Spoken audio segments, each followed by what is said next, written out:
Rheumatoid arthritis is a disease that affects about 2 to 2.5 million Americans. It's the second most common type of arthritis.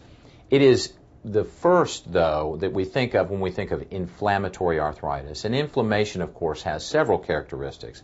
If it's red, it's hot, it's swollen and painful, then it's probably inflamed. And if that inflammation is in a joint, then it's an inflammatory type of arthritis. Rheumatoid arthritis is the most common inflammatory type of arthritis. The prevalence of it increases with age until you get into the mid-70s.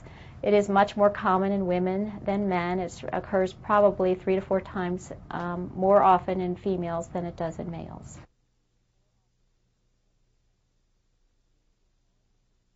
I wish I knew. If we knew the cause of rheumatoid arthritis, we could probably cure it, but right now we don't. But we're getting closer. We know that there's a strong hereditary predisposition to the disease. There are certain markers on the HLA part of the chromosome that occur with a much higher frequency in patients with rheumatoid arthritis. The main marker for rheumatoid arthritis is HLA-DR4. There are others being identified. There are combinations of markers that seem to really greatly increase your risk of developing rheumatoid arthritis, but it doesn't look like just having those markers is the whole story.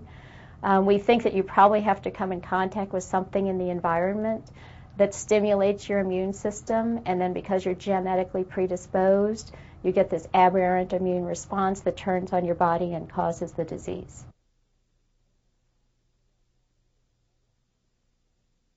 Well, really the hallmark symptoms are it is bilaterally symmetrical, meaning it's on both sides of the body, usually in the small joints, of the hands, particularly the metacarpal phalangeal joints, which are just the first knuckles, often the middle knuckles as well, and the wrist, what we consider the carpal joints, which are the back of the hand or the wrist. Those are commonly involved on both sides of the body.